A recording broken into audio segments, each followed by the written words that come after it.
voy a leer porque me escribieron acá. Bueno, como ya anunciamos, sí, hoy vamos a charlar con Isidro Fardales, ¿sí? Que es el director de Radio Habana de Cuba. Llegó acá a Buenos Aires para el encuentro de directores de radios públicas del UNASUR. Y bueno, charlaremos un poquito de eso, ¿sí? Y de alguna otra cosita más, quizás. Bueno, la idea es, encontrarme con ustedes, porque para mí es una satisfacción encontrarme con la juventud siempre, y charlar un poco de lo que ustedes quieran. Abrimos con el tema de UNASUR, porque es parte también de lo que estamos viviendo ahora, ¿no? Por un antecedente debería decirle que el año pasado hubo una reunión similar aquí en Buenos Aires, con radios que fueron convocadas como miembros de Mercosur, los países de Mercosur, y que este año se extendió a los países de UNASUR, y cuando concluimos la reunión lo extendimos a los miembros, a los países de la CELAC, o sea, de Centroamérica y el Caribe. O sea, hemos ido aumentando esto. Es por eso que este año me invitaron a mí. Yo el año pasado no estaba, era difícil estar dentro del contexto de Mercosur. Yo mismo me pregunté cómo voy a estar en un contexto de UNASUR, si no soy de Sudamérica, pero lo que estaba previsto era eso, y yo inclusive venía con esa idea, ¿no?, de hacer ese planteamiento de cómo extendernos más, porque parece que nuestros gobiernos van un poco adelantados en ese sentido, y de la integración de América Latina y el Caribe, y que nos correspondía a nosotros acompañar estos procesos que tienen que ver mucho también con la esperanza de las sociedades que vivimos, y con el interés también de que otros países se sigan sumando a estos nuevos procesos que tienen lugar, ya ustedes saben, con Evo, con Correa, con Daniel Ortega, con Chávez, que es uno de los mayores precursores a partir de la idea aquella que hicieron Cuba y Venezuela de crear el ALBA, o sea, los países del ALBA. Y bueno, ahí esa es la idea, ¿no?, que estuviéramos acá también para dar un nuevo impulso y con nuevas tareas. Es decir, a partir de ahora también tenemos la tarea de ir convocando a todos los países del Caribe y de Centroamérica. Me toca una parte de eso a mí, con los contactos que uno va teniendo con los directores de radio y con otras emisoras. Se habla de radios públicas, porque las radios públicas son las que responden a un presupuesto del Estado y porque van acompañando los procesos estos que están sucediendo. En Cuba tenemos la diferencia de que todas son radios públicas, todas pertenecen al Estado, o sea, pertenecen al pueblo, que son los que estamos en el poder allá. Y eso es importante haberlo dicho allí, haberlo conversado con los compañeros para que entiendan cómo es nuestro mecanismo y qué nos diferencia y qué nos ayuda a identificarnos. Creo que tomaron muchas ideas importantes, sobre todo en cuanto a las radios de onda corta, que es como transmite Radio Habana Cuba. Nosotros no transmitimos para nuestro país, sino para el exterior, por una necesidad histórica. A lo mejor ustedes la conocen, a lo mejor no la conocen, a lo mejor le he hablado a tantos lados que me parece que la gente lo sabe. Pero bueno, nosotros surgimos por una necesidad de comunicar al mundo lo que estaba sucediendo, la realidad de Cuba, porque cuando la revolución triunfa estábamos prácticamente solos. Era difícil concebir que una revolución triunfara de esa manera por las armas en un país subdesarrollado, en una islita pequeña que apenas era el traspatio de los Estados Unidos. Y entonces, desde el primer día los norteamericanos, o sea, los estadounidenses, vamos a excluir a los canadienses, se dieron a la tarea de separarnos del resto de América, de nuestro contexto geográfico fundamentalmente y del mundo, por supuesto, pero era a que vamos a pensar, ahora ustedes tienen los medios del internet y la comunicación es así muy rápida. Si pensamos en la época de nuestros libertadores, ¿cómo serían las comunicaciones? Bien difíciles para llegar de un lado a otro. Y más o menos en los años 50, cuando triunfó la revolución, tampoco eran muy favorables. En aquella época, las transnacionales de la información, que estaban en manos y están en manos de los Estados Unidos, pues se dieron a la tarea de crear mentiras y crear una especie de fantasma, satanizar un poco la revolución cubana para poder intervenir como habían intervenido en otros países, como pasó en Guatemala o en Panamá o en Nicaragua.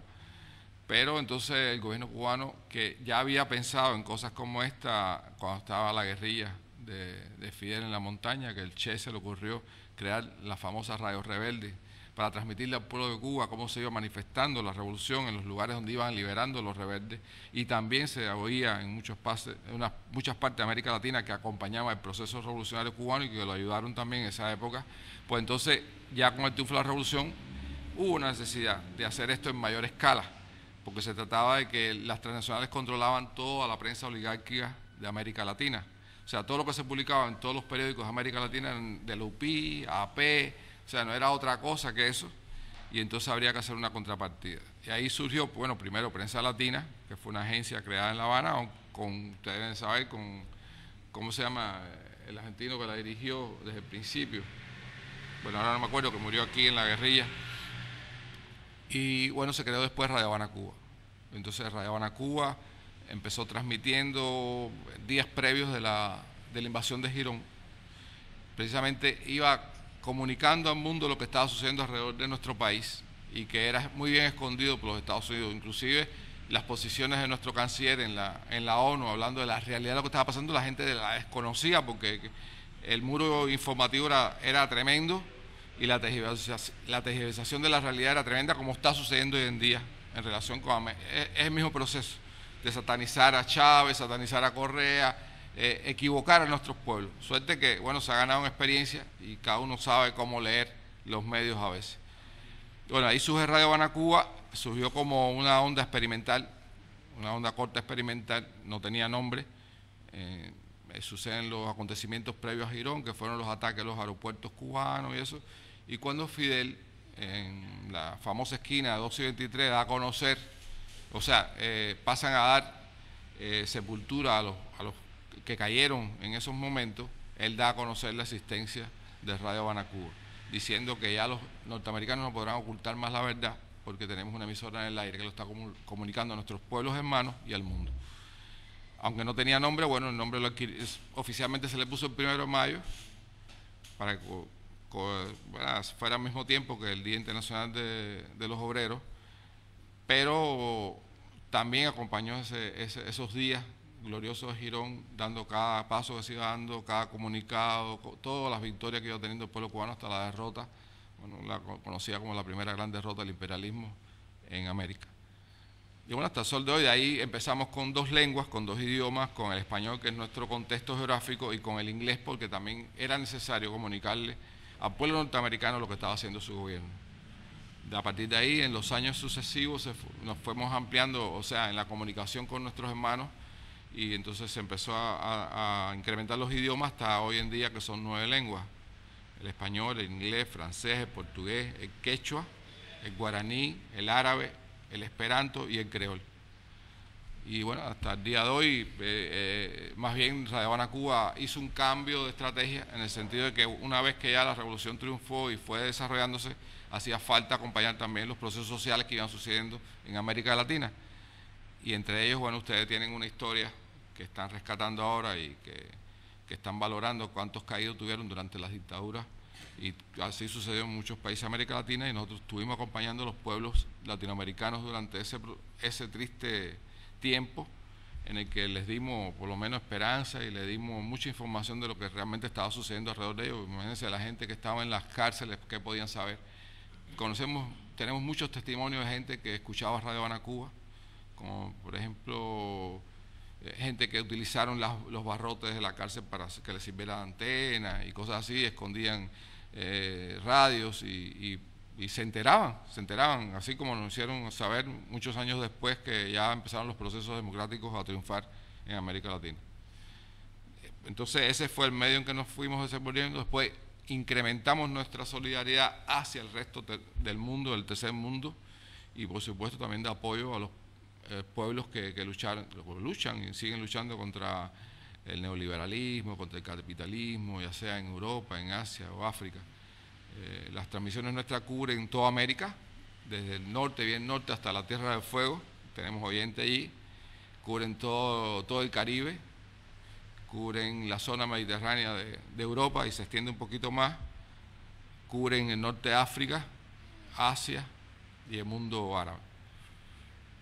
No quiere decir esto quiere decir que ese es el círculo donde nosotros nos movemos, pero hemos tenido muchas correspondencias. Australia, donde no transmitimos, de Japón, por ejemplo, porque la onda corta no es como la onda media o la FM, sino va dando saltos y le da la vuelta al mundo y llega a veces a lugares donde uno no sospecha que podría llegar.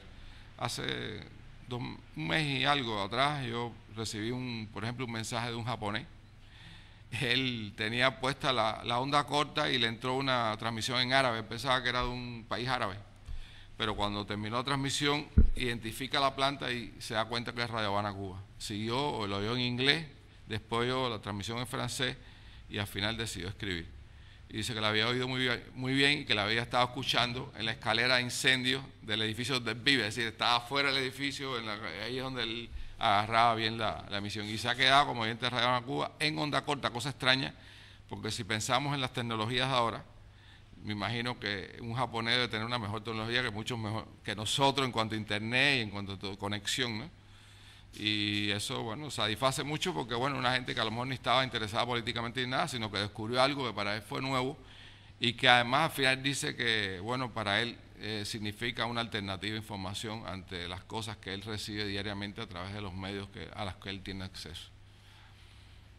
Bueno, y ahí, no sé, algo más que le interese, no sé, que me pueda haber quedado así por el camino como para que les dé interés.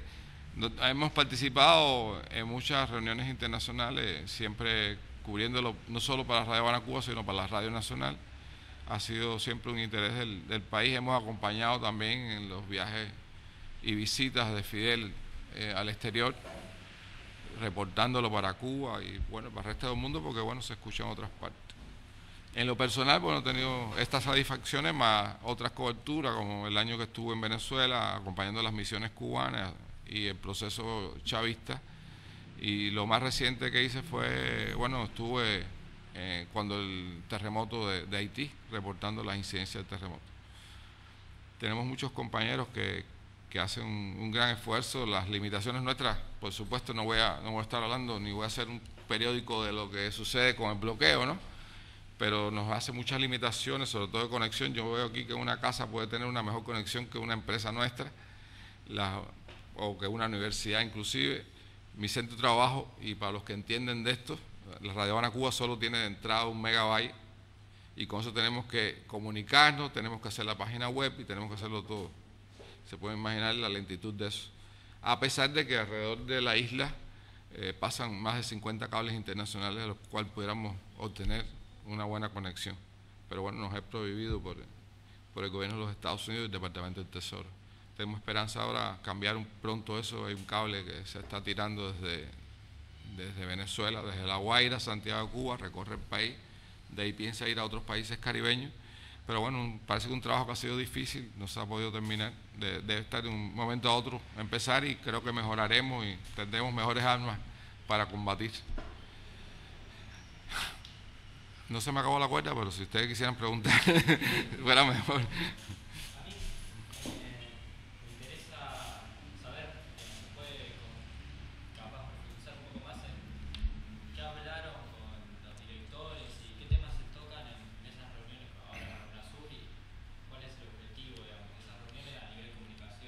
Bueno, la idea es precisamente integrarnos desde el punto de vista de la comunicación, es decir, acompañar nuestros procesos e intercambiar información para que todos los que tengan acceso a la información de las radios nacionales tengan posibilidad de conocer qué está pasando en cada uno de los países que ahora pertenecen a CELAC, intercambiar información para conocer la realidad, cómo va cada país caminando hacia, bueno, la mejoría de nuestras sociedades, siempre de la esperanza de un mundo mejor. Se creó un portal, se llama Voces del Sur, donde va a haber también, ahora lo estaba mirando en la Radio Nacional precisamente hoy, ¿verdad? Tiene un mapita al lado de todos los países que pertenecen a CELAC y uno marca cualquier país y salen los links de las radios de los países del CELAC. Pero además de eso, vamos a darnos información mutuamente para irla publicando lo más importante que acontezca en cada país, sobre todo el tema de integración, de solidaridad, de apoyo mutuo, intercambio, todo eso. Ese es el objetivo principal. Hola, tu nombre es Santiago. Ajá. A mí me gustaría saber en todo este tema que se está haciendo con todo el bloque que se está conformando en Latinoamérica, con países como Venezuela, Bolivia, Cuba inclusive. ¿Cómo lo tiene visto Argentina? Que si bien estamos en un cambio más o menos orientado a lo que están haciendo estos países, es mucho más competido, más o menos corto. ¿Cómo lo ven? ¿Qué decisiones generales tienen en esa perspectiva? Bueno, desde mi punto de vista personal, yo creo que puedo coincidir contigo, ¿no? De que es un poco paulatino, un poco más lento, las condiciones no son las mismas. Ustedes conocen el contexto en que se mueven, La guerra mediática es muy fuerte, mucho más fuerte en otros lugares. La veo al nivel de Chávez, o sea, al nivel de Venezuela, que es muy fuerte también. Correa, o sea, es un mundo un poco violento. Correa no ha podido hacer mucho, tampoco mucho más rápido, o sea, tiene también un poco paulatino las cosas, pero creo que se están dando pasos positivos. También tengamos que pensar de cuáles son nuestros dirigentes, de dónde proceden, cuál es su pensamiento. A veces nosotros tenemos otro pensamiento un poco más progresista, más fuerte, más decisivo, más necesario, más identificado con la gente de más abajo, que es la nuestra, y entonces a veces pedimos más de lo que se puede en un momento determinado. Yo pienso de todas maneras que Cristina y desde Néstor, ¿no?, se ha hecho un proceso bastante importante para Argentina, en lo personal lo digo. Me parece que va bastante bien. Creo que hay muchas lagunas todavía que habría que tocar. Hay que situarse también en donde está sentada, ¿no?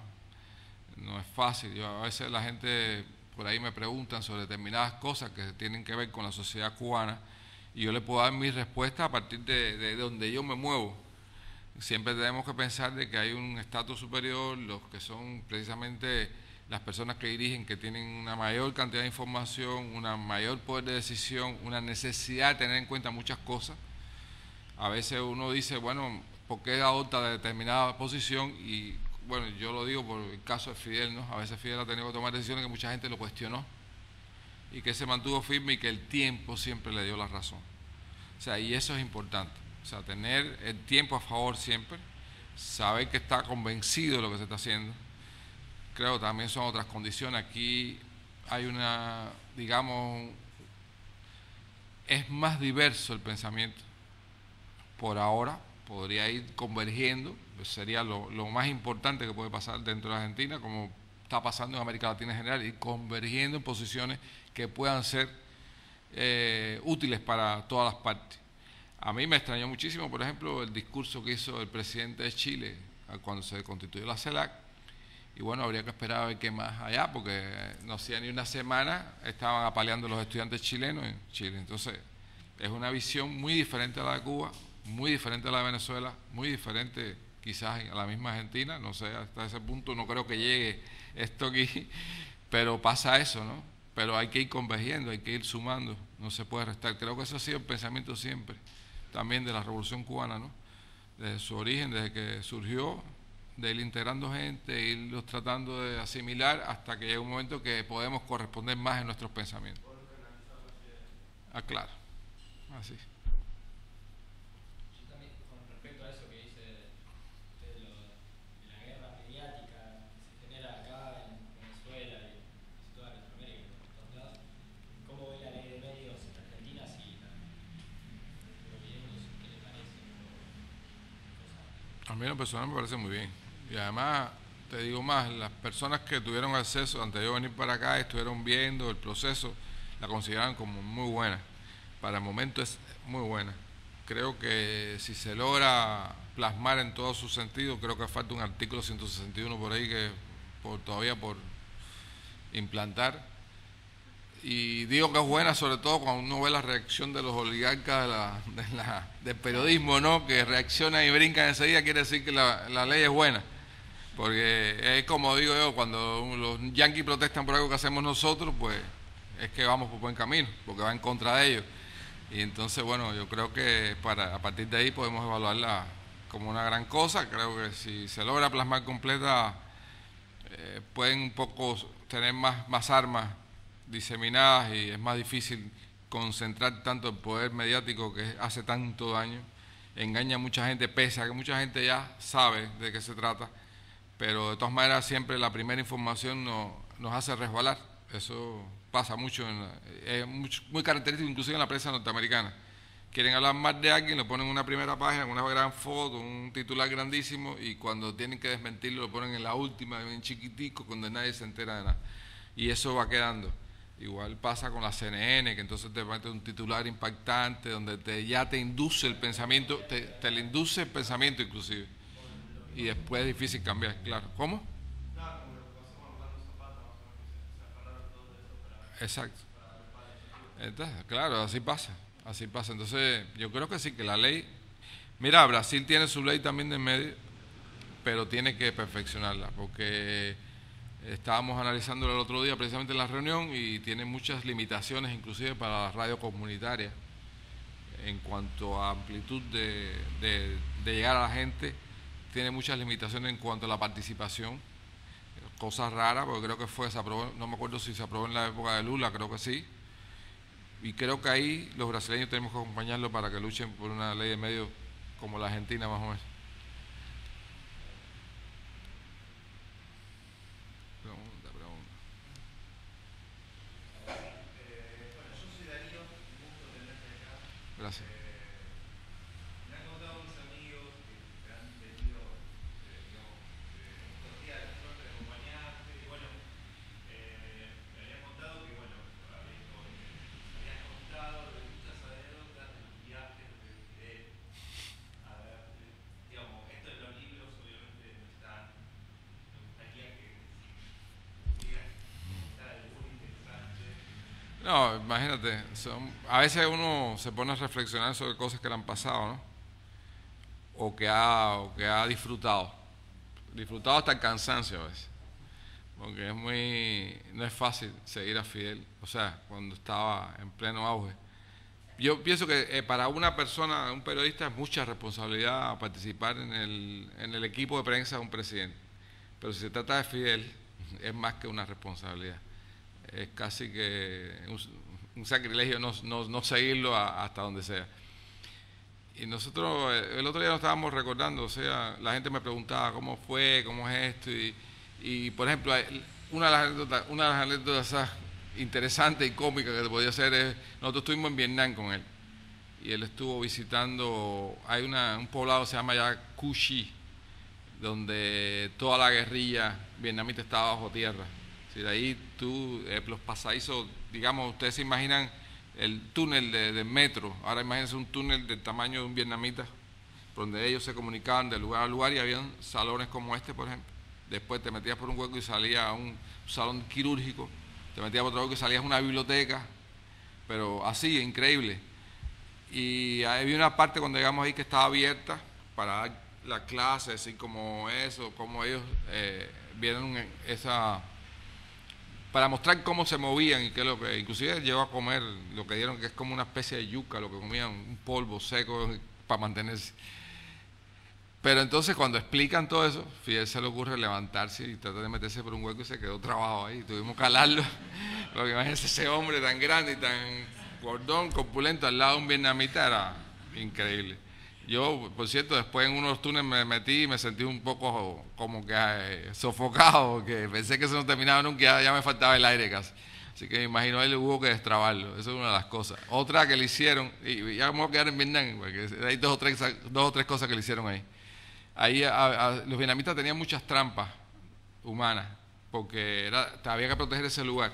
Un lugar que además los norteamericanos sabían que estaban ahí, pero nunca pudieron penetrar. Porque habían trampas donde tú metías el pie y te enganchaba un arco de bambú ahí y te destrozaban las piernas.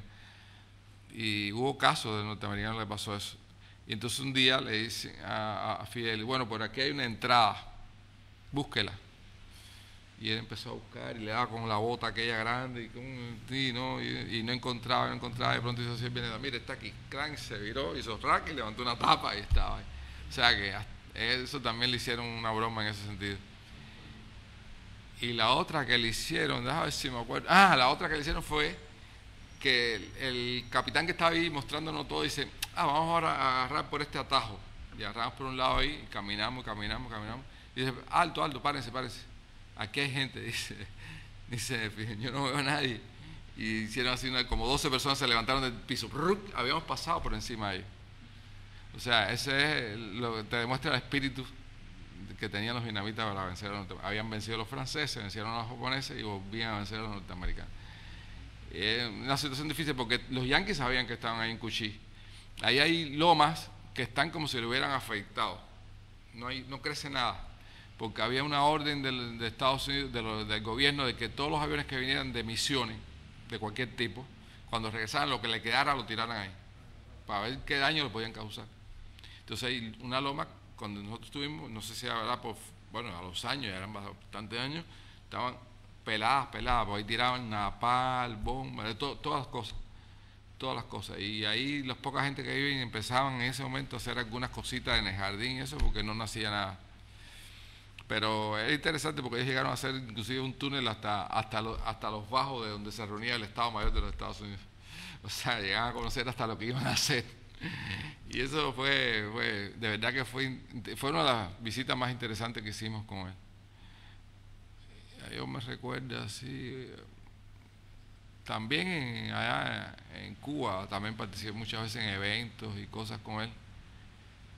Y otras cosas cómicas así que uno podría hablar una vez que el PAN todavía no era gobierno en México.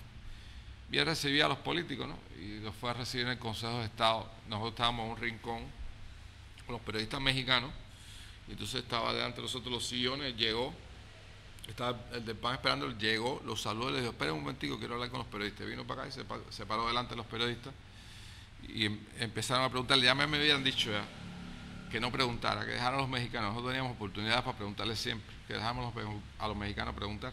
Y yo, bueno, está bien, vamos a hacer esa cortesía. Y ellos le preguntaban y yo grababa todo, que sé, de pronto él dice, no hay ningún periodista cubano. Y digo, ¿Hernández? Yo dice, sí, ¿verdad? Si yo te conozco a ti, y me echa la mano, pero lo hace de una manera que digo, bueno, otro más como ese, y me quedo sin hombros, me quedé así. Y lo más lindo de eso, lo que más aprecié yo es regresar a la casa, ponerme a oír la grabación, y como yo tenía un microfonito así chiquito, que se lo iba poniendo y él se mueve mucho. Entonces se siente inclusive cómo se movía la barba en el micrófono y sentía el ruido. Y este ruido, después me di cuenta, me acordaba, y el ruido de la barba de Fidel. Eso lo guardé ese casete ahora y dejar cómo lo digitalizo, porque ya las grabadoras de casetes se están acabando. Ahí son cosas bonitas, ¿no?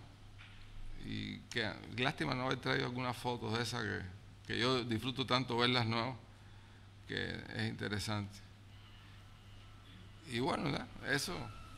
Y otra es bueno, que ese hombre, y quizás por eso también se enfermó, ¿no? No tenía horario. No tenía horario, y cuando estábamos de viaje, cuando él terminaba, que se iba a dormir, porque nosotros, bueno, no tenía la tecnología ahora, nosotros ahora empezar a escribir, a tratar de transmitir. Cuando terminábamos de trabajar, que no íbamos a acostar, ya se estaba levantando, o sea, era una de las cosas esa tremenda, trabajar con Fidel. Otra vez estábamos en Trinidad y Tobago y él estaba recibiendo a cuanto quisiera llegar allí, él recibía. Y me acuerdo que como a las 12 y algo de la noche se aparecieron unos sindicalistas de Trinidad y Tobago, de la construcción, si no mal no recuerdo. De esa hora sale el canciller y dice, no se vayan a ir, Fidel tiene interés de conversar con ustedes. 2:20 de la mañana estábamos, que nos caíamos, esa hora nos llama, y el hombre estaba como si hubiera empezado. Estaba entero. Pero eso le hizo mucho daño al final, por eso él no deja que Chávez haga disparate. ¿Cómo vive cuando se enferma Fidel? ¿Cómo se ve en el pueblo cubano? ¿Cómo fue? Bueno, en realidad, cuando pasó esto, que ya no hubo más remedio, porque realmente la vida personal de él fue muy cuidada siempre, ¿no? Eso, y la gente se quejaba, bueno, había información, aquí se sabe todos los chismes de todo el mundo, pero de él no se sabía nada, porque en realidad no manejamos eso así en los medios. Pero cuando se enfermó esta vez, de verdad que había una aflicción tremenda, ¿no? A pesar de que, y como lo decía el propio Raúl, estaba dirigiendo el país Raúl, pero él le anotaba las cosas y le decía las cosas de todas maneras. Y se sintió fuerte aquello, la gente le dolió muchísimo, y yo creo que no hubo alguien que no llorara cuando salió por primera vez las primeras imágenes de él, que lo habían salvado. Aún hoy en día, él camina mucho por la mañana en los alrededores de su casa, a veces acompañado con 2 personas, a veces una sola persona. Él no tiene ese problema, ¿no? Como a tenerse que esconder. Y la gente, para no molestarlo, de lejos lo saludan y qué sé yo. Y hace poco nosotros estábamos por allá porque íbamos en vuelta del Palacio de Convenciones, y es cerca allí. Y paramos un semáforo y él estaba, y había una señora de este lado con un niño cargado, y cuando lo vio así caminar se le salían las lágrimas, sin decir nada. O sea, es un amor más allá de lo que es un dirigente, ¿no? A veces la gente se explica, me dijo es uno, en Toronto, hasta que, bueno, mientras él pueda, nosotros lo aceptamos. Además, nosotros votamos por él. Me acuerdo que le dije, bueno, ¿y ustedes qué hacen que ahora votaron por un blanco? Y nada más se me quedó callada la boca.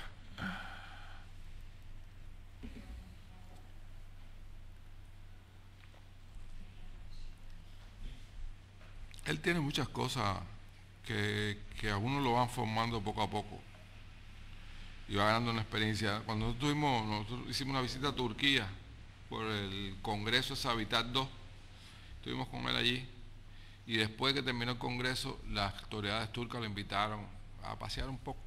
Sí, ahí tengo varias cosas también. A pasear un poco. Y entonces yo recuerdo que al final de la visita, él se reunió con nosotros los periodistas a conversar. Casi siempre lo hace. La mayoría de las veces, cuando el tiempo no lo absorbe, lo hace. Entonces, ese día sí, nos sentamos con él ahí, empezamos a conversar y dice él, ¿saben unas cosas? Tengo unas ganas de ir a Grecia, nos invitaron a Grecia y tengo unas ganas, yo nunca he ido a Grecia y me gustaría chocar con esa, de dónde nació el mundo occidental y todas esas cosas. Pero no le puedo hacer esa mierda a los turcos, no han tratado tan bien que no podemos hacer eso, porque como siempre los turcos y los griegos han tenido problemas. Y si no podemos hacer, vámonos para La Habana, no puedo hacerle eso a los turcos, porque de verdad que se han portado muy bien. Son cosas esas de él, ¿no? Que reflexiona además con uno para que uno le diga, bueno, tiene razón o no tiene razón. O sea, él siempre busca ese apoyo de la gente, él es así. Me acuerdo también que allí, entre otras cosas, le habían programado la visita a 2 mezquitas, las 2 más importantes, la Santa Sofía, que es la más importante del mundo islámico, y otra mezquita, que ahora no me acuerdo cómo se llama, pero que esa mezquita es la única en el mundo que tiene 5 minaretes. Todas tienen 4 y esa tiene 5. Y las calles en Estambul son muy sinuosas y estrechas de pronto. Y recuerdo cuando arrancamos, el chofer que teníamos nosotros, con un turco que no hablaba nada más que turco, cuando ve que todo el mundo se manda a correr, él se manda a correr y llega un momento en que se para casi al lado del custodio de Fidel. Y yo veo que aquella puerta se empieza a abrir, digo, le hago así en el hombro, y yo, dale para atrás. Y nos quedamos atrás, porque sí, pues, nos echan balas ahí. Y entonces nos quedamos muy atrás y se nos escapó, no pudimos llegar a la primera mezquita. Y entonces decidimos partir para la segunda, esperarlo. Y entonces, ahí en la segunda mezquita, para llegar, no sabía ni cómo hablar con el turco ese, porque el chofer ese no sabía nada más que turco. Y yo, bueno, le dije, para aquí, para un parque. Entonces la señora le preguntamos en inglés y dice, bueno, si usted atraviesa por aquí, por supuesto, por el carro no podía hacer, fuimos a pie, ¿no? Va a llegar a la mezquita y la va a encontrar ahí. Lo extraordinario de esto es que cuando llegamos, iba con una compañera de prensa latina, nos quedamos impactados así porque no vimos ningún movimiento raro como para recibir un jefe de Estado, ¿no? Preguntamos por ahí, aquí no va a haber nada, ¿no? Y yo, bueno, le dije a la compañera, bueno, ¿qué hacemos, Iliana? Pues no sé qué voy a hacer. Y en el momento que estábamos pensando, llega el carro de Fidel, ¡prá! Y veo que se baja él, además yo le hice una foto, me acuerdo, con el acompañante de él, que es un señor también mayor, José, que es el que siempre le cuida para que no se dé un golpe cuando va a meterse dentro de la puerta, que ya se jubiló también porque está muy viejo. Y otro alto, así que uno de los guardaespaldas de él, que siempre aparece en la foto, un bigotón. ¿Y esto qué cosa es? Miro para allá, no llega más nadie. Bueno, va para la puerta a entrar y a esa hora el hombre estaba vestido verde olivo, así que tenía botas puestas. El otro compañero tuvo que agacharse y empezar a zafar todos esos cordones para entrar y la gente empezaba a llegar. Y eso fue tremendo porque entonces me dice el custodio, el que iba a guardaespaldas, le dice, mira, ahora tienes que ponerte al revés y cuidarlo, porque yo no tengo más nadie aquí. Y digo, bueno, en que una cosa y la otra, él agachándose, qué sé yo, y la espalda me daba aquí, me metía las nalgas por aquí, porque él es más alto que yo, y aquello era, y digo, ¿qué es esto, caballero? A esa hora, después cuando él entra, el acompañante es el que recoge las botas a él, pero yo tuve que dejar tirados mis mocasines ahí, a ver qué pasaba después, porque no sabía ni cómo era eso. Y después de esto también tuve que ponerme de espalda a él, con el micrófono mío en la mano, un micrófono parecido a este, y mirando, cuidándolo, porque no había más nadie. Después llegaron la gente, empezaron a llegar, inclusive el fotógrafo que iba con nosotros, tiró fotos, cosas, empezaron a llegar entonces todos los guardaespaldas, la gente del equipo de seguridad personal. Yo me acuerdo que cuando llegué al barrio, hubo una cuadra en mi casa que me dijo, tú no eres periodista, tú eres de la seguridad. Digo, ¿cómo la seguridad? Si tú me ves que yo escribo y que dice, yo te vi en Grama, y cuando busqué Grama, efectivamente la foto era haciendo esto, pero mirando para todo el mundo menos para mí. Ahí me agarraron, como que hicimos muchas cosas, ayudándolo, cuidándolo, eso, ¿no? Una vez saliendo de un encuentro de cumbre de caribeño, estaban saliendo porque el primer ministro de Jamaica había invitado a todos los primeros ministros y presidentes a una comida. Y había un pasillo por donde pasaba, entonces estaban los periodistas ahí tirando fotos y hablando, y de pronto oigo un atorrante ahí con una cámara, que evidentemente los periodistas siempre van a un periodista con un camarógrafo, nunca pasa eso, y menos en aquella época, ahora es más fácil con la tecnología. Y el atorrante aquel le empieza a preguntar sobre los balseros. Era un momento difícil, ¿no? Pero él no lo estaba escuchando y de pronto se vira como para a ver quién es el que le había hablado, y ya yo lo había agarrado por el pantalón, por el fondillo, y le hice así, lo tiré para allá atrás y me le puse delante. Dice, ¿qué tal? Le dije, no se dio cuenta de lo que había pasado. Y también nos encontramos en la conferencia de prensa que estaba esa del canal 51 de Miami, también estaba ahí la María Elvira. Quería hacerle preguntas, y cuando yo veía que se impulsaba a hacerle preguntas, agarrábamos la conexión de la cámara y se la desconectábamos. Se viraba para el camarógrafo, oye, tío, no se oye nada, mira, a ver. Imagínate, una cubana, ella es cubana. Y el tipo se mira, la ponía, y cuando se volvía, le volvía a hacer crack, a la tercera el tipo dice, ¿qué pasa aquí? Le digo, que no vas a grabar nada, ¿qué te parece? Y cosas así pasaron con él, pero a veces la gente me dice que escriba, pero no tengo tiempo para escribir todo eso. Ojalá tuviera un poco de tiempo, porque algunas cosas merecen la pena que se conozcan, de su humanidad, de su forma de ver las cosas, y muchas veces reflexiones que a uno lo ayudan a veces a pasar los momentos malos. Es una gente entregada de cuerpo y alma, desde que se levanta que se acuesta para el trabajo, y no tener una vida personal, sino una entrega a su pueblo. Eso es más que un compromiso para uno, y siempre trabajar mucho. Acá, como en Argentina, por ejemplo, nosotros notamos que la juventud como que cada vez está más consciente del momento histórico que está viviendo, y está como más politizada y más participativa. Allá en Cuba, como hay una realidad de disconformidad entre la juventud y el régimen hoy en día, o es un apoyo bastante claro? Es una buena pregunta. Yo creo que siempre la juventud en Cuba acompañaba al gobierno, y últimamente más que nunca. O sea, le ha tocado la responsabilidad de ir asumiendo tareas importantes. Hace menos de un año, Raúl, nuestro presidente, en una intervención decía que en unos 5 años ninguno de ellos estaría ahí gobernando. Esto te da la medida de cuán importante es la juventud en Cuba en este momento y cuál es el papel que está jugando. Hay mucha gente joven, sobre todo en Cancillería, en embajadas, en ministerios, asumiendo roles importantes. Yo mismo estaba hablando el otro día con un compañero que me toca a mí ahora, desde mi puesto de trabajo, empezar a preparar esas reservas joven, porque nos queda eso, que sean los jóvenes que empuñen todo, como lo empuñó Fidel cuando era joven, cuando Raúl era joven, cuando Che era joven, que entonces van a acabar todas esas grandes tareas que ahora le toca de otra forma a la juventud, ¿no? Y es la conciencia de lo que le estamos haciendo ver. Ellos quisieran un 26 de julio, o sea, un asalto en Moncada, un triunfo de la revolución. No, les toca otra cosa. Llevar, mantener y llevar adelante la tarea de la sociedad socialista. Y eso es lo que les toca, y eso es lo que van a tener que hacer. Sí, aparte, por lo menos lo que yo sentí con un chico cubano que estuvo acá hace 3 meses, a Mauro, que me hablaba mucho que también había como cierta desconformidad, pero por el hecho que ellos ya nacieron ahí y anhelaban eso que no tenían, como eso que Realmente eso puede ser y se puede tomar como una falla del sistema socialista. ¿Cuál? El paternalismo. O sea, los padres que sufrieron tanto protegiendo a sus hijos. esa ida, no sé, a la escuela en campo, tener que ir toda la semana, qué sé yo. Entonces, porque protegiendo, tratando que no le pase todo lo que pasaron. Pero eso no forma, lo que forma es precisamente el trabajo, el ligar, bueno, es un pensamiento de Martí, ¿no? Ligar el estudio con el trabajo y hacerse ahí. Y esa es una de las premisas inclusive de la universidad, ¿no? O sea, nosotros el primer año en la universidad todos nos incorporamos al trabajo también.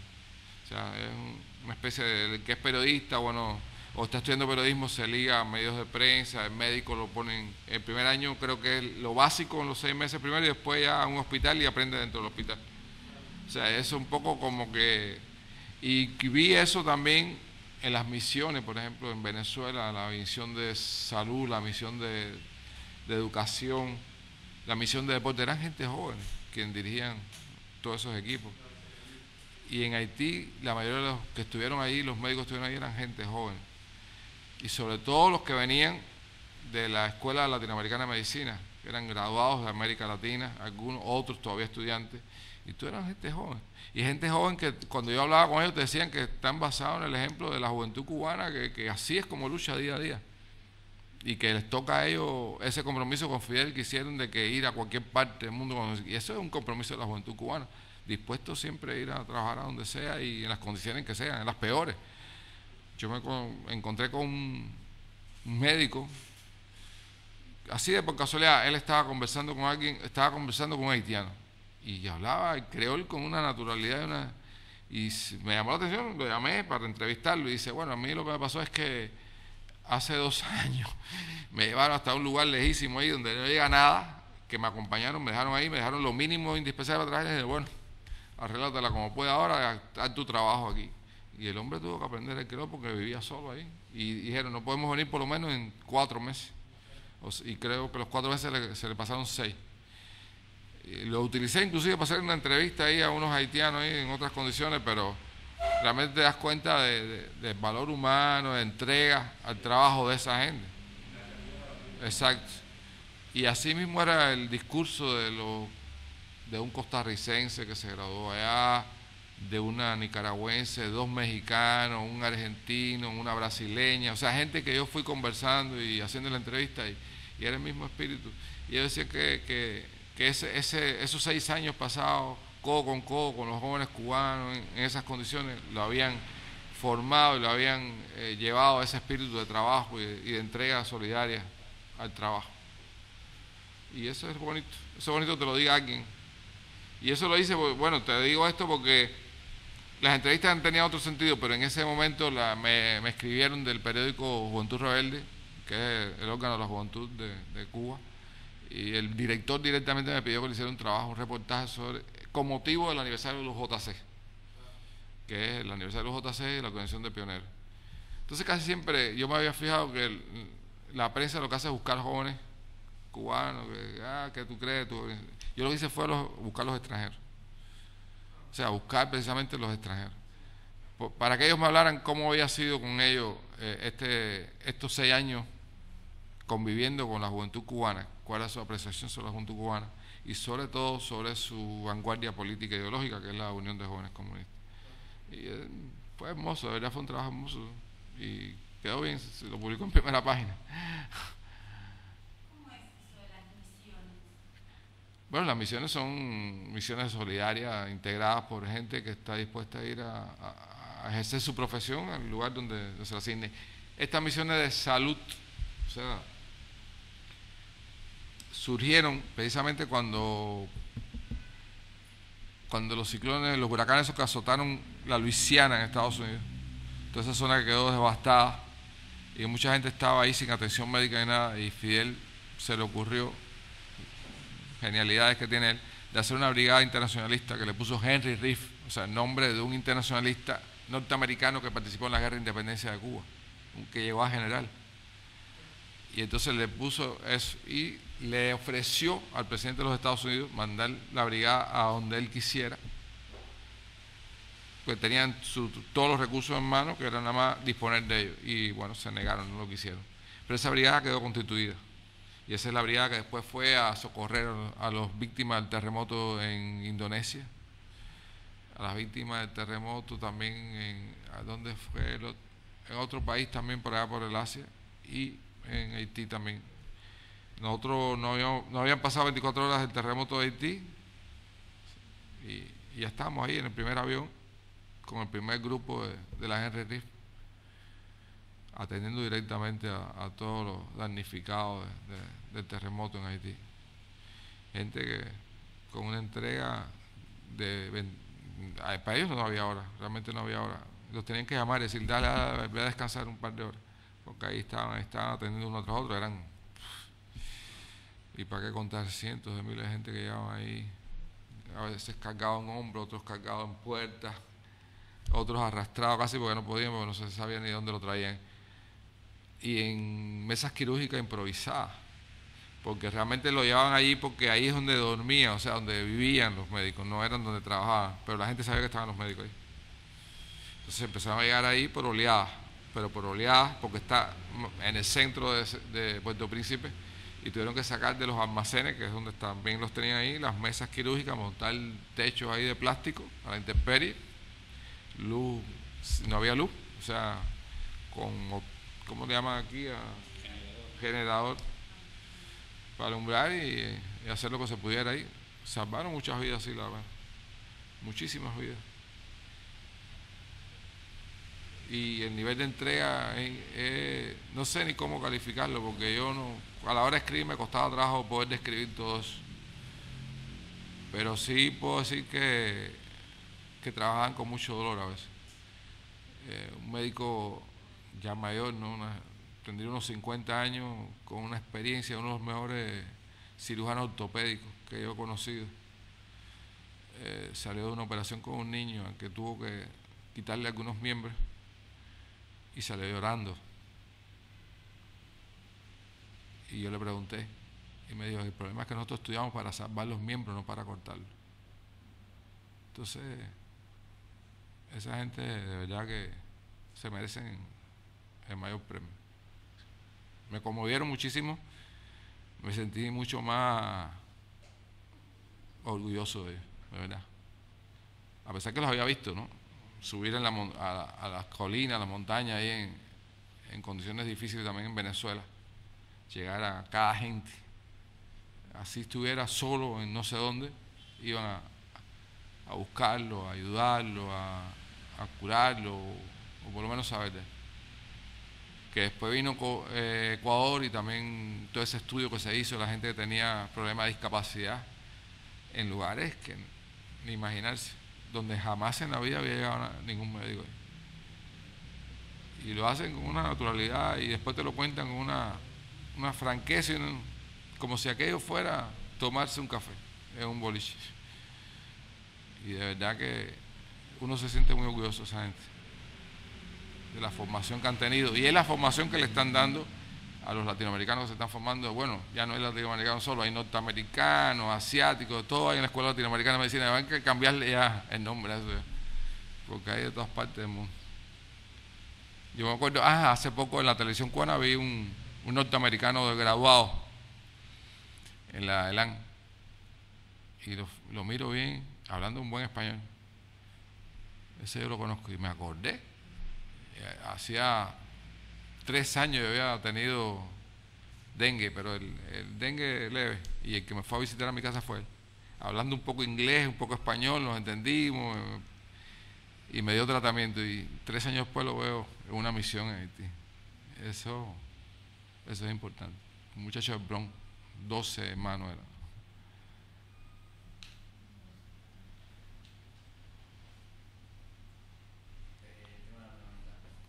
Una nada más. ¿Qué tal el día a día viviendo en Cuba desde el punto de vista de su profesión y de ciudadano común? Es difícil, ¿no? O sea, ahora estoy un poco lejos y ya estoy viviendo el día a día. Aquí estoy pensando en lo que tengo que hacer. No, para mí la gente a veces también se sorprende un poco el día a día ese de gente común. Yo estoy pensando ahora cuando llegue el lunes, que ya sé que es el día, porque ahora tenemos alguna crisis de agua por la sequía, entonces en el barrio me ponen un día sí, un día no, ya sé que el lunes llego y voy a cargar agua y a hacer todas esas cosas que me tocan como parte de la sociedad cubana, ¿no? Compartir con la gente de la cuadra, hacer las guardias del Comité de Defensa de la Revolución. El día a día es normal. Creo que la responsabilidad que nos toca ahora ejercer no es más que parte de ese compromiso diario, ¿no? Y no debe ser aquello que tú llegues y estoy cansado, no. Llegar con el mismo espíritu cada día y tratar de motivar a la gente para hacerlo cada día mejor. Una vez me preguntaron, porque ya sé, tú me preguntaste algo de eso, ¿no? Yo había recibido un premio hace poco de Gisela Bell por el trabajo que había hecho en Haití. Y alguna gente me preguntó, sí, y un poco la televisión también me preguntó, en esa entrevista me preguntaron que por qué yo no participaba, o sea, no tenía más premios, que era raro, ¿no? Digo, bueno, es que yo no participo en concursos. No me interesa buscar premios. Porque cuando tú buscas un premio, tú tratas de hacer una cosa perfecta para el premio, qué sé yo, te preparas. Y yo le decía que yo prefería entregarle día a día a mi trabajo lo mejor. Trabajar todos los días por la excelencia. Un día me podrá quedar regular, inclusive mal, y puede ser a razones objetivas o subjetivas. Me siento mal, tengo problemas como tiene cualquiera, o me falló algo, y eso puede redundar en el resultado final. Pero que yo todos los días, lo que yo entregaba era para premio. Yo iba para la excelencia día a día en mi trabajo. Y creo que eso también se lo hacía trasladar un poco a los subordinados, ¿no? Que a veces había alguna tarea que hacer, y estoy hablando cuando estaba con el equipo de reporteros, había una tarea que hacer y veía que la gente un poco que se trataba de escapar de la responsabilidad, entonces yo agarraba mi grabadora, arrancaba y lo cubría yo, y lo hacía yo, y le demostraba cómo había que hacerlo, sin decirle nada. A los 3 días aparece una tarea y no tenían ni que hablar, ellos solo salían porque sabía que si no lo hacían, lo hacía yo, y no tenía ningún reparo en hacerlo y tratar de hacerlo lo mejor posible. Y bueno, ese es el día a día, o sea, tratar de hacer todos los días aportar mi granito de arena, ¿no? A lo que me toca en la sociedad, que me toca vivir, y que cada día entre todos tenemos que mejorarla.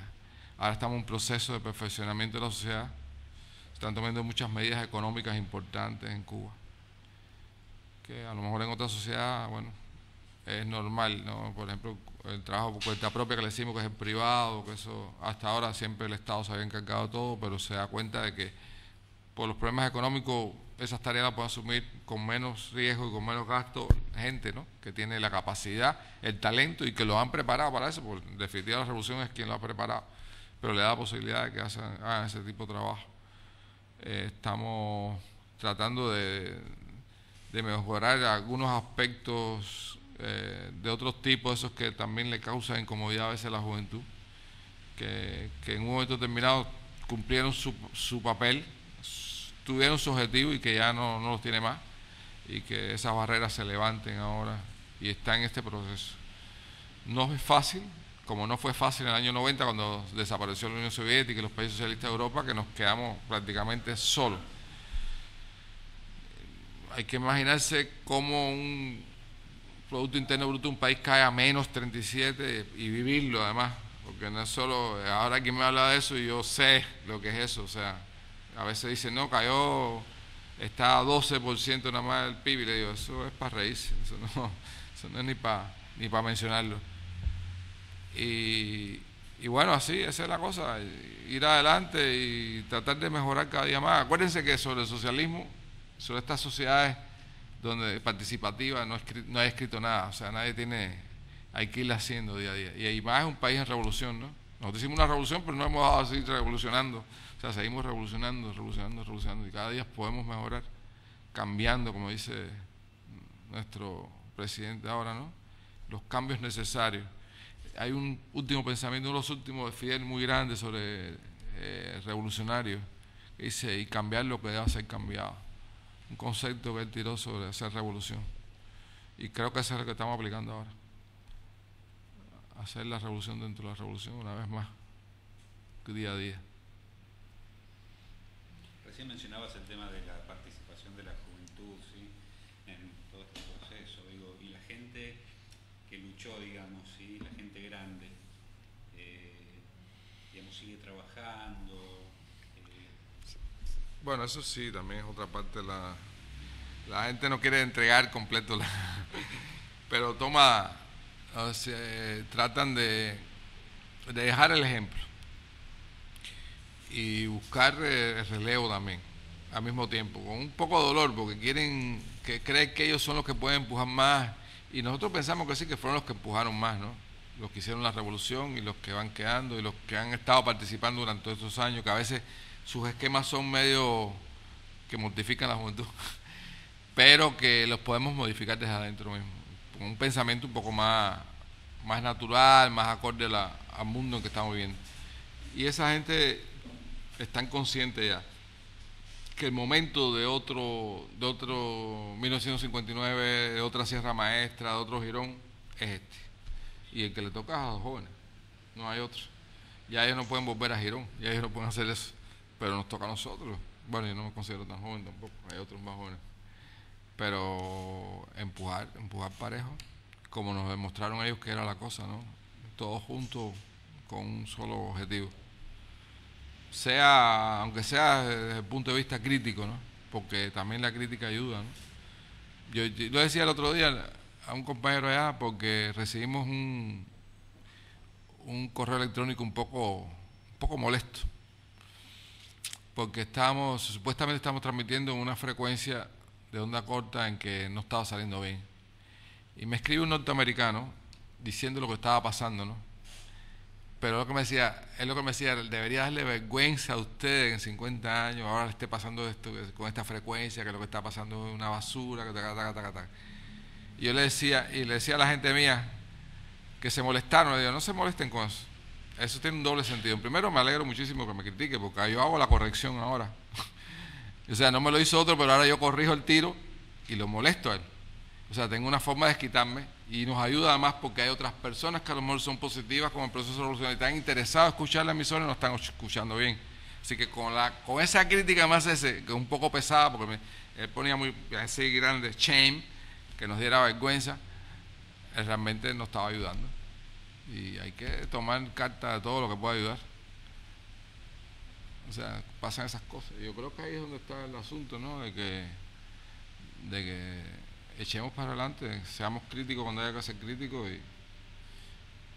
y mejorar, siempre mejorar. A mí me quedó una pregunta que capaz no tiene tanto que ver con lo que estaba hablando ahora, pero en todo el contexto actual y la cuestión europea ahora, ¿cómo ven, no sé, los movimientos de las juventudes europeas, los indignados, que incluso se movilizaron por todo el mundo, pero que capaz no son tan en su discurso organizados ni nada, pero bueno, son movimientos de las juventudes al fin? Entonces, bueno, ¿cuál es su... Yo creo que, bueno, lo que yo opino es que es algo muy positivo, por lo menos despiertan los jóvenes y mucha gente que no es joven también de lo que está sucediendo alrededor de esas sociedades que nos vendían como mejores que nuestras. Hoy día América Latina se sostiene mucho mejor económicamente que Europa y todavía está a un paso de ocurrir cosas peores en Europa. Creo que los movimientos todavía no tienen una cabeza que te diga y te defina hacia dónde van. Quizás tomó desprevenido, quizás no, estoy seguro que tomó desprevenido a mucha de la izquierda que debió haber estado encabezando eso. Puede ser utilizado también por la derecha, ¿no? O sea, eso es lo malo de esto. Claro, pero es un movimiento fuerte, realmente fuerte, y hay que pensar también que por suerte para ellos están considerando que ellos son el 99% de la sociedad. Si hay un 1% que es el dirige, que es el que tiene el dinero, y ellos son el 99% que no tienen nada que perder. Y eso es un punto de partida que tiene su matiz político también. Aunque ellos no lo reconozcan o no lo tengan, digamos, interiorizado. Pero es un buen punto de partida. Que hay que tener en cuenta, nosotros tenemos que tener en cuenta eso también.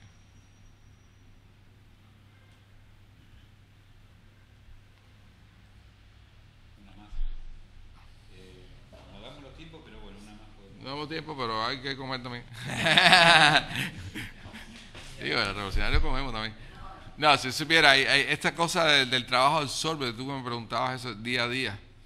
A veces el trabajo absorbe de una manera que uno no se da cuenta, pero por ejemplo en Haití era tan estresante el trabajo y tan fuerte. Bueno, para empezar, la primera noche yo me la pasé ayudando a los médicos, no pensé yo en periodismo, porque había tanta gente ahí con necesidad que lo atendieran que más bien lo que me puse a ayudar a ellos. Y bueno, lo segundo es poderse interpolar en ese sentido, ¿no? Y salir a flote y poder respirar y poder entonces meterse en el trabajo de verdad, porque si no, no puede. Eso es importante. Y entonces, lo que decía inicialmente, que pasó tan fuerte fue ese momento, por lo menos en una experiencia que nunca había tenido. Creo que no lo había tenido nadie en Cuba hasta ese momento, porque los otros terremotos se ocurrieron en Indonesia y no me acuerdo ahora el país, en un país árabe, que pasó lo mismo. Siempre llegaron a la semana o a los 10 días de transcurrido, pero Haití llegamos antes de las 24 horas. Entonces fue muy fuerte, muy estresante, muy desestabilizador, que como a los 3 días yo me di cuenta que no habíamos almorzado ni comido nada. A los 3 días fue que me di cuenta. Ya el estómago parece que dijo, ya hasta aquí, no puedo más. Pero así después digo, bueno, caballeros, hace 3 días que estamos aquí no hemos comido nada. Pero además yo no sé cómo los días, la noche, el día, ¿no? Sí, es como moverte aquí en la noche y te mueves a Asia y está de noche también y pasa eso. ¿Qué tipo de medidas concretas se estarían adoptando para conseguir una... A ver si... sí, yo también me nervioso. Un vínculo más latinoamericano, centroamericano, pero no medida económica, medida social que se puede integrar para, además, para hablar de económico también tiene que hablar de algo de un modo social, creo, para pensar un vínculo y tener una relación más concreta. ¿Qué tipo de medidas se podrían estar, o se toman, o se están discutiendo, se debaten, o cree usted que puede ser más? Yo creo que eso está por ver, ¿no? Pero yo creo que en principio lo más importante, yo creo que es muy importante lo que nosotros acabamos de hacer ahora. ¿Por qué? Porque a veces hay fenómenos que se dan en determinado país que se da como un efecto aislado, por decirlo de una manera. Está el fenómeno de la revolución bolivariana. Digamos que quizás, ¿qué país podría ser?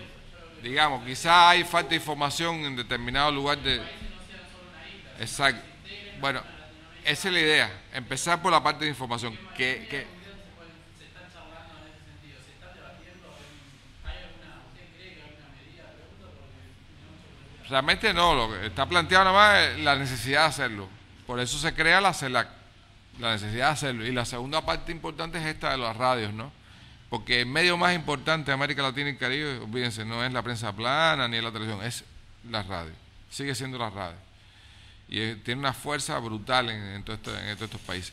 Entonces lo importante es informarnos y conocer los procesos que están sucediendo en Toulouse, sobre todo para un pueblo que pueda no tener un proceso igual que el de Correa, por ejemplo, o el de Chávez, y diga, bueno, aquí hay una posibilidad de hacerlo. O sea, despertar y unir.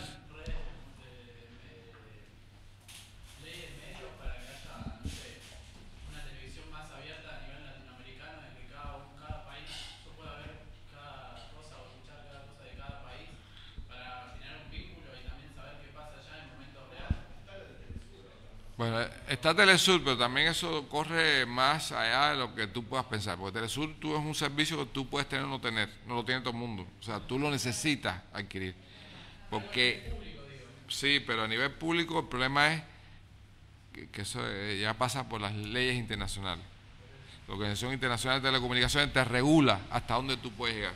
El pase ese de frontera no es tan fácil, o sea, eso está regulado. Eso es lo que viola todos los días los Estados Unidos. Nosotros nos transmiten más de 2000 horas semanales por onda media, onda corta y por todos los lugares, y televisión y todas esas cosas. Lo que pasa es que nosotros tenemos detenido parte de eso. Eso viola las leyes internacionales. Por lo tanto, eso habría que verlo, primero verlo integralmente, o sea, ir lo que tú dices, ¿no? Irnos conociendo, comunicándonos e ir elaborando medidas para poder hacer eso de forma objetiva. Porque si no, lo contrario, violarías. Y yo creo que eso es lo que se busca. Lo que pasa es que medidas así ahora no las hay. Empieza el proceso. Empieza. La primera medida es esa, integrarse y estar en un lugar donde estamos nosotros, no están la gente del norte. No los excluimos, pero no están, como pues, si tú haces una organización de América Latina y Caribe, no tienen por qué estar.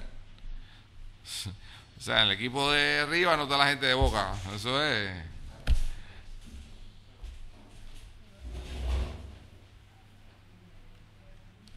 Sí. Y Bueno, porque después tenemos que salir. ya.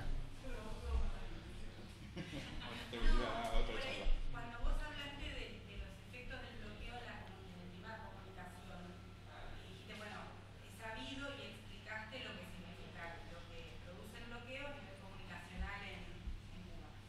Por ahí, si nos podés decir, porque parece que sabemos, nosotros somos muy informados, tenemos 2 millones de canales de televisión, pero en realidad está bueno que nos cuenten vos cuáles son las dificultades que producen en el día a día al pueblo cubano el tema del bloqueo. En concreto, ¿sí? Lo que, digamos, qué cosas del bloqueo realmente le hacen la vida más compleja. Porque parece que lo sabemos, pero en realidad...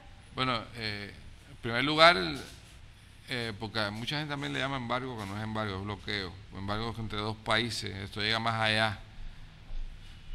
Por ejemplo, nosotros, todo el mundo sabe que la medicina en Cuba es gratuita e universal, para todos por igual, sea revolucionario o no, sea lo que sea. Entonces en Cuba el tratamiento, por ejemplo, de las enfermedades del corazón, hay gente que necesita ponerle un bypass. Entonces nosotros teníamos un convenio con una firma sueca que era una de las mejores del mundo, que le comprábamos ese aparato. Un buen día los yanquis lo compraron y nos acabaron con el suministro. Es decir, corriendo ir a buscar otro mercado que, sabiendo los bloqueos, nos va a cobrar el doble, porque supuestamente se está arriesgando con nosotros a perder su dinero. Pero si lo vemos más cercano, lo que yo estaba contando ahorita, ¿no? Que yo llevo más de un mes subiendo la escalera en Radio Habana, Cuba. Se compró a una firma surcoreana una serie de elevadores para La Habana, entre ellos el de Radio Habana, Cuba, y después que se compraron, se tuvieron, los yanquis la compraron. Quiere decir que no hay suministro de piezas ni de nada, de repuestos. Entonces ahora yo, para conseguir una pieza que es no sé cómo se llama, ahora no sé mucho, me cuesta $5,000 solo esa pieza, pero tengo que buscarla. Sé que ese precio tiene. Ahora, ¿cuánto me va a costar cuando ya la voy a buscar a lo mejor a través de otra persona, subrepticiamente en Corea? Esa persona sabe que yo estoy tratando de violar el bloqueo y él sabe que si lo agarran violando el bloqueo lo pueden sancionar, porque además sanciona fuera del país. Ha sancionado bancos con los que han negociado con nosotros y le han metido multas de miles y miles, cientos de miles de dólares. Entonces todo eso pasa. Y ahí está en el día a día. En el día a día, de tener, por ejemplo, un auto funcionando en la radio y que una pieza se le rompa. Ahora mismo tenemos un problema con una camionetica Renault y que fue donada por sindicatos españoles. No encontramos las piezas. No hay manera, porque también están bloqueadas por la empresa de España, pertenece a un consorcio yanqui, no la podemos tener. Entonces son cosas que día a día van pasando y a veces uno dice, bueno, ¿y cómo es esto? A veces el precio de un equipo determinado que uno va a comprar y a lo mejor va alguien de otro país y dice, pero ¿cómo puede ser tan caro? Y es el nivel de cómo podemos conseguir ese elemento, dónde lo podemos conseguir. Hay cosas que, bueno, esa es una de ellas, ¿no? Pudiendo comprar ese ascensor quizás en los Estados Unidos, que es, como quien dice, a 90 millas, 120 kilómetros, tuvimos que ir a buscar a Corea del Sur. Porque además lo que compremos no puede tener ni el 10% de componentes norteamericanos, porque entonces ellos meten multa. Y lo que ellos compren a Canadá o otros países que comercien con nosotros no puede tener, no sé, ese por ciento si no lo sé, de componentes cubanos. Por ejemplo, producimos níquel, mucha gente utiliza el níquel nuestro para hacer, no sé, digamos, tuberías, no sé qué algo. Y ellos tienen alrededor de 360 y algo personas puestas nada más para imponer el bloqueo a Cuba. O sea, gente que está mirando todas las negociaciones de Cuba, todo el movimiento de productos, todo el movimiento de cosas, a ver dónde agarran. Y por eso, y a pesar de que Obama prometió tantos cambios, ha sido más recrudecido con Obama que con Bush. Ya ha salido mucha gente, ya están por el orden del $1 millón, $2 millones, lo que le hemos impuesto a bancos y a 20 empresas. Entonces, gastan, el presupuesto tiene, o sea, el presupuesto anual de los Estados Unidos tiene un presupuesto de creo que $20 millones anuales para implantar el bloqueo a Cuba. Todo tiene que pasar por un permiso del departamento. Nosotros tenemos, yo estaba explicándole a ustedes lo de la internet. Si Cuba quisiera incrementar 1 mega en la entrada del internet, que es 200 y tanto nada más, tiene que pagarle a los Estados Unidos, si lo aprobara el Departamento del Tesoro, $2.000 semanales más por cada mega. Ahí tienen una prueba más de bloqueo, porque además alrededor de Cuba pasan 50 cables internacionales, como les dije ahorita, del cual se sirve todo el mundo y del cual no podemos ni tocar. Y por ahí anda la cosa. Hay cosas que yo, para poder poner algo en internet, me cuesta trabajo en la emisora. Y ese día que a veces la gente se desilusiona un poco, ¿no? Pues se mete la mañana que hay que poner esto, hay que poner lo otro, y no puede, porque la conexión esa no da más.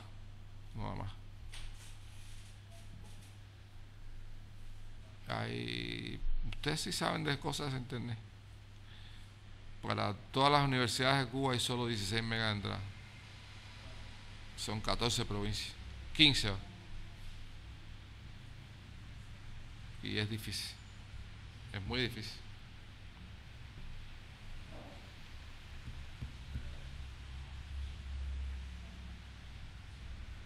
No sé si alguien quiere... Es difícil, pero no imposible, por eso estamos ahí todavía. Sí. Y eso les duele, porque a veces uno piensa que el bloqueo ya es como una enfermedad para ellos. Eso de comprar una empresa de ascensores surcoreana cuando ellos tienen las mejores, la OTI, la Schindler, esas son tremendas empresas, en todas partes del mundo están. Yo me fijé hoy en la escalera automática del metro ahí, de Schindler, esos son de ellos. Eso no... Entonces, es enfermizo ya. Porque ¿qué puede representar de peligro Cuba? Si lo miran en el mapa casi no se ve al lado de Estados Unidos. Entonces, es enfermizo. Es el ejemplo, es la persistencia, es la resistencia. Eso es lo que le duele a él. Es lo más valorable, ¿no? ¿Eh? Es lo más valorable, que después de todo el horario que ha sido... Por lo menos es un principio, ¿no? De la revolución.